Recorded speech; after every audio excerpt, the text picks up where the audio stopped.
materia económica, ingeniero, ¿su prioridad sería pagar una deuda externa, dedicar precisamente parte de su gestión hacia tenedores de bono o quizá cubrir las necesidades sociales de un país que, por ejemplo, sigue todavía afectado por las consecuencias de una pandemia internacional, entre otras tantas situaciones que nos han afectado en los últimos meses? A ver, para solucionar la crisis económica ecuatorianos, el único camino, y esto en base a mi experiencia, porque un presidente lo que tiene que hacer es mirar el entorno mundial y ver qué países crecen, qué modelos utilizaron esos países y cómo adaptar esos modelos al Ecuador. Yo tomo como modelo a dos países pequeños que fueron mucho más pobres que el Ecuador hace 30 años. Me refiero a Panamá en América Central y a Singapur en el Asia. ¿Qué hicieron esos países que eran más pobres que el Ecuador? Se convirtieron en centros financieros internacionales y hoy son de las economías que más crecen en el mundo.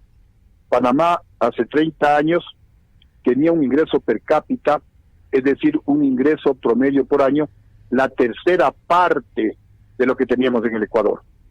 Se convirtieron en centro financiero internacional y ahora Panamá tiene $22,000 de ingreso per cápita o ingreso promedio por año por habitante, mientras que en el Ecuador estamos estancados en 5,000.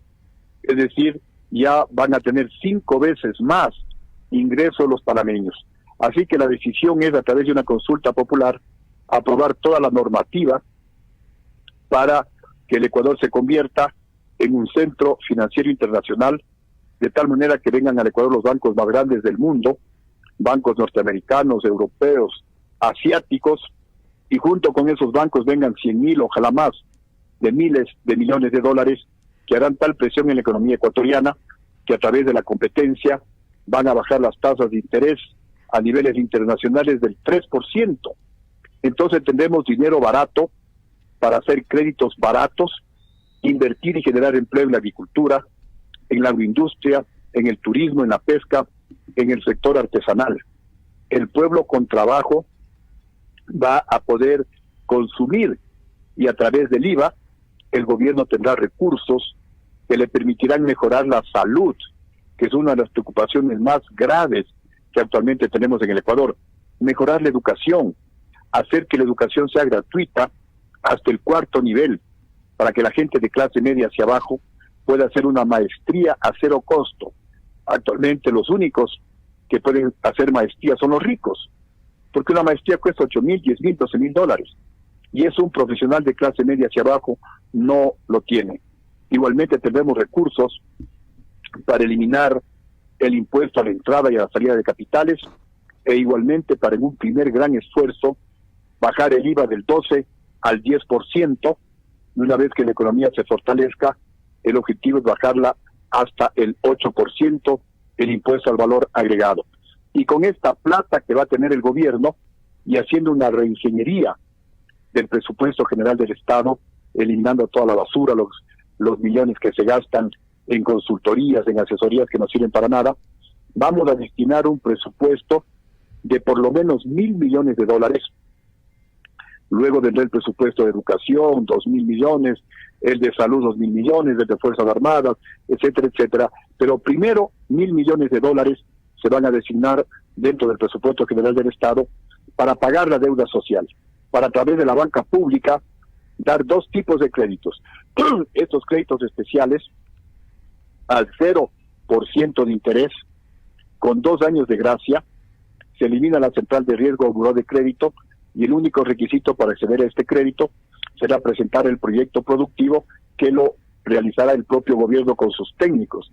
Y estos $1,000 millones irán a la avena, irán al pueblo, irán al emprendedor, irán al microempresario, irán al vendedor ambulante, irán al pequeño comerciante, irán al taxista, irán a la mujer trabajadora, a la madre soltera, al joven graduado de la universidad y que nadie le quiere dar trabajo porque no tiene experiencia, a las personas mayores de 40 años que igualmente nadie les quiere dar trabajo.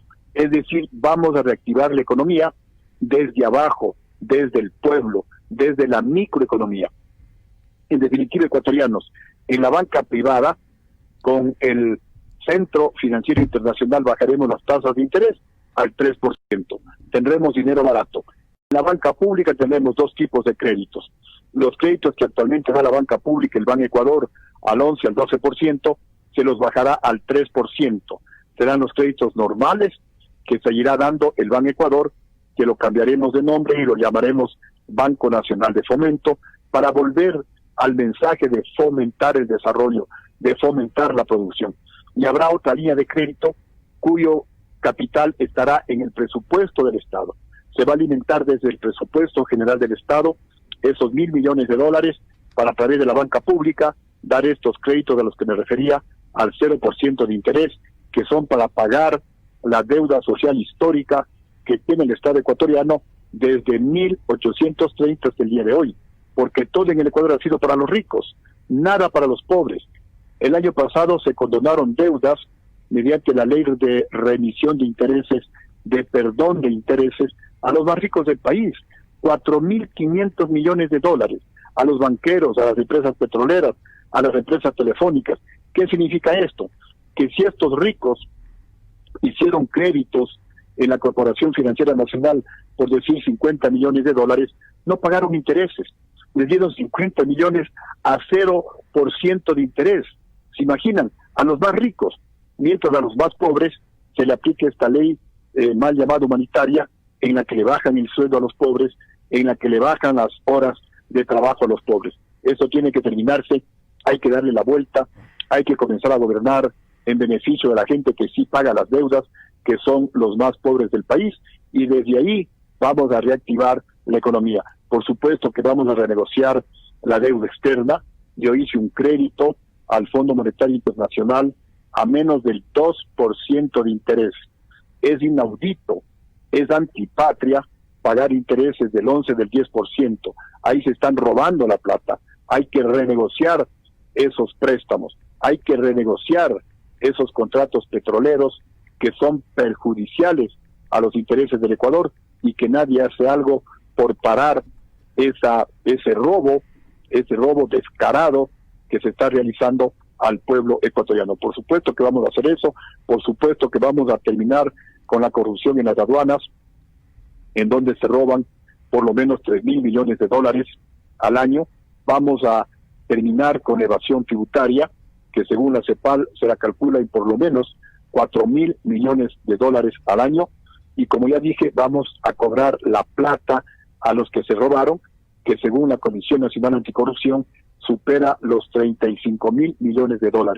Y como le vamos a tecnificar al país, porque el mío será un gobierno técnico, no un gobierno burocrático, vamos a tecnificar todas las instituciones, comenzando por el IES, el ISPA, el ISPOL, las mismas aduanas, las empresas eléctricas, telefónicas, todas las empresas estatales, para que no sean un botín político, para que no sea el IES una caja chica del gobierno de turno, sino sea una entidad económica con gente experta, con gente con conocimiento en inversiones, en estudios actuariales.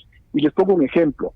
Cuando yo me hice cargo de la presidencia, el Banco del Pacífico estaba en soletas, ya se lo querían llevar por ahí como que no vale nada.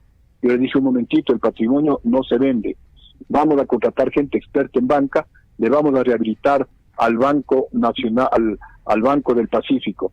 Y hoy ustedes ven, el Banco del Pacífico es uno de los mejores bancos del Ecuador. Lo rehabilitamos en el gobierno de Lucio Gutiérrez. Eso tenemos que hacer con el IES, eso tenemos que hacer con las aduanas, eso tenemos que hacer con todas las empresas del Estado. Necesitamos un gobierno técnico, no un gobierno burocrático. Ingeniero, ¿cómo está? Muy buenas tardes. Le saludo a Laura Serrano. ¿Cómo llegar al pueblo ecuatoriano, ingeniero Lucio Gutiérrez, golpeado cuando hemos visto tanta corrupción y con un gobierno que según las encuestas ha perdido mucha credibilidad? Sí, la situación realmente es difícil. Nos estamos enfrentando a candidatos que son de los más ricos del país, pero el reto vale la pena. Yo, gracias a Dios, ya fui presidente. Hace un par de meses me decían en Guayaquil un grupo de periodistas, Lucio, cuando te mueras, ahí saldrán los titulares. El mejor presidente de toda la historia en cifras, el de Lucio Gutiérrez. Pero mientras sigas vivo, te seguirán golpeando, que nepotismo, que el peor gobierno, que huiste, que te rodeaste a los gringos, que bueno, un sinnúmero de temas. Pero el reto vale la pena, porque es nuestro país el que está en peligro, y porque realmente tengo la convicción de que soy la mejor opción. Soy el único candidato que tiene experiencia para gobernar. Soy el único candidato que le saqué de una situación de crisis y le puse en los lugares más altos de toda la historia del Ecuador. Porque antes de que yo sea presidente, la economía no crecía. Nadie invertía en el Ecuador. La pobreza aumentaba. El desempleo aumentaba. Pronto llega un hombre del pueblo a la presidencia y todo cambia positivamente. La economía crece al 9%, la más alta de toda la historia. En el Ecuador se invierte más que en Colombia, más que en Perú, más que en Chile, más que en Argentina. Se reduce la deuda pública total. Se deja dinero ahorrado. Recuperamos plata que se robaron los banqueros.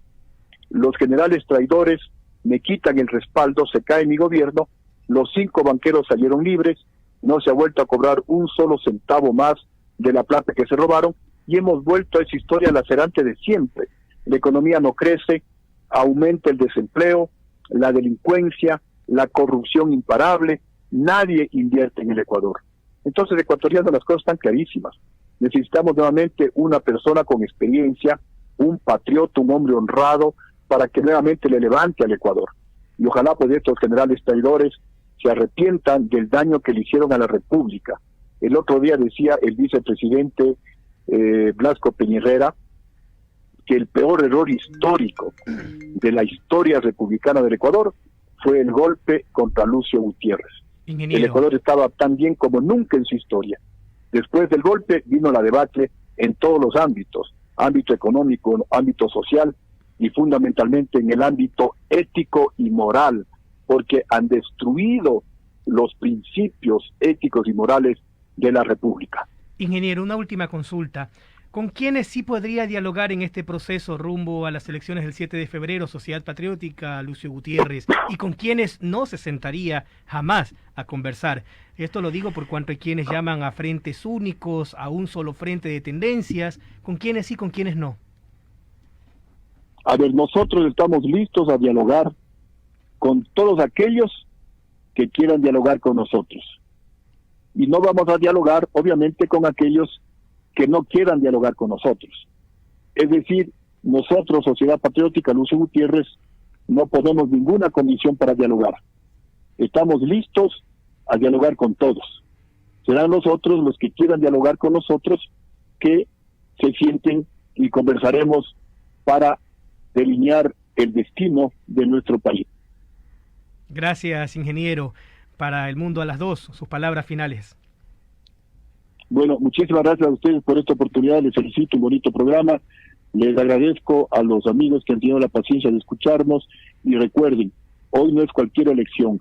Hoy no podemos decir que churros cualquier presidente, porque si no trabajo no como. Muchos que dijeron eso, hoy están sin trabajo y no están comiendo. El Ecuador está en una situación tan crítica que no podemos elegir a cualquier presidente. Hay que elegir al mejor, hay que elegir al que tenga experiencia, hay que elegir a un presidente que no vaya a robar, porque si siguen robando, el Ecuador será en poco tiempo un estado fallido y la situación del Ecuador será de cataclismo. Recordemos que la economía explotó en Venezuela hace 3 años, cuando el mundo no estaba en crisis. Hoy el mundo está en crisis. Y si explota la economía ecuatoriana, los ricos estarán tranquilos porque se irán a España, se irán a Miami, pero la clase media hacia abajo, que somos del 80%, ¿qué vamos a hacer? Entonces, ecuatoriano, piénsalo y toma la mejor decisión. Muchísimas gracias. A usted, ingeniero Lucio Gutiérrez Borbúa, candidato presidencial por Sociedad Patriótica, expresidente del Ecuador, aquí en los micrófonos del Mundo a las 2. 14:46, una pausa, volvemos con más.